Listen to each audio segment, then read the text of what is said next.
नमस्कार साथियों, जय श्री राम, जय हिंदू राष्ट्र, हर हर महादेव। साथियों, हम चर्चा करेंगे संविधान के 42वां संशोधन में। संविधान का 42वां संशोधन क्या था? संविधान का 42वां संशोधन ही था जिसमें हमारे संविधान की प्रस्तावना में समाजवादी और सेकुलर शब्द जोड़ा गया था। पहले हमारी जो संविधान की प्रस्तावना थी उसमें लिखा हुआ था भारत के बारे में सोवरेन डेमोक्रेटिक रिपब्लिक, संप्रभु लोकतांत्रिक गणराज्य। लेकिन उसमें ज़बरदस्ती घुसाया गया सोवरेन और उसमें डाला गया सोशलिस्ट और secular, sovereign socialist secular democratic Republic. और ये थर्ड क्लास काम किया किसने? तत्कालीन सरकार ने, जो कांग्रेस की थी। भारत को धर्मनिरपेक्ष घोषित कर दिया। संविधान को बनाने वाले थे, क्या उनको बुद्धि नहीं था? क्या वे सेकुलर शब्द नहीं डाल सकते थे? लेकिन उन्होंने नहीं डाला। फिर डाला किसने? कांग्रेस की सरकार ने 1976 में, इंदिरा गांधी ने। ये संभव कैसे हुआ? ये संभव इसलिए हुआ कि संविधान के संशोधन के लिए 2/3 विधायक की ज़रूरत पड़ती है। उस समय 2/3 एमपी की ज़रूरत पड़ती है। उस समय कांग्रेस के पास 347 एमपी थे और लोकसभा में टोटल 521 सदस्य थे और मात्र 347 में ही संविधान का संशोधन उस समय संभव था। कांग्रेस के पास खुद के ही 352 थे, बाद में बढ़ा चढ़ा के इधर उधर से मिला उला के लगता है कि 360 भी हो गया था, लेकिन 352 तो थे ही, अपने मेंबर थे कांग्रेस के। और इतनी संख्या काफ़ी थी तत्कालीन लोकसभा में किसी भी संविधान संशोधन को लाने के लिए।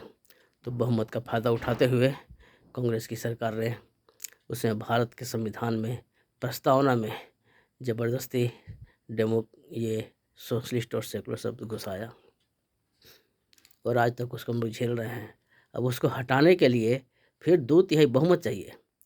अभी जो है सो जिस पार्टी के पास 362 का बहुमत होगा, 362 सीट होगा, तभी जो है सो ये संशोधन हो पाएगा, अन्यथा नहीं हो पाएगा। अब आप सोचिए कि क्या कीजिएगा कि किसी पार्टी को 362 सीट आवे।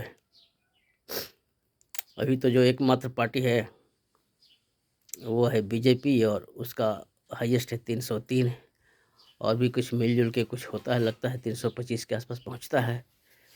लेकिन उसका अगर अपना 360 सीट हो जाए, 362 सीट हो जाए, तब जा कर के वो संविधान को बदल सकती है। तो सेकुलर शब्द हटाने के लिए आपको क्या करना है मैंने बता दिया। आप जिस पार्टी को भी दीजिए उस पार्टी का वोट 362 होना चाहिए। 362 वोट अगर जिस पार्टी को आ गया तो वो संविधान को बदल सकता है, वो सेकुलर भी हटा सकता है और वो हिंदू राष्ट्र भी बना सकता है। 362 वोट अगर आ जाए तो भारत को हिंदू राष्ट्र भी बनाया जा सकता है। अब ये 362 आएगा कैसे? सबसे बड़ा सवाल तो यही है।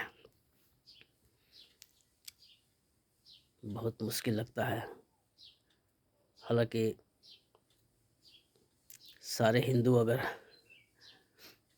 जागृत हो जाए और यूनाइट हो जाए तो ये असंभव नहीं है, लेकिन वही है कैसे करना है।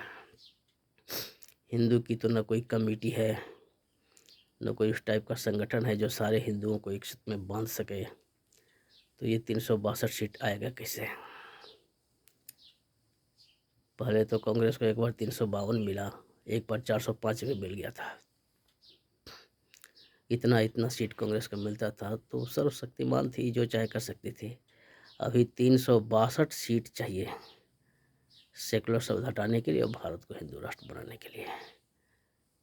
सबसे ज़रूरी यही बात है कि कोई ऐसी पार्टी चुनी जाए जिसको कि 362 सीट दिया जाए, जिससे कि भारत हिंदू राष्ट्र बन सके। धन्यवाद। जय श्री राम, जय हिंदू राष्ट्र, हर हर महादेव।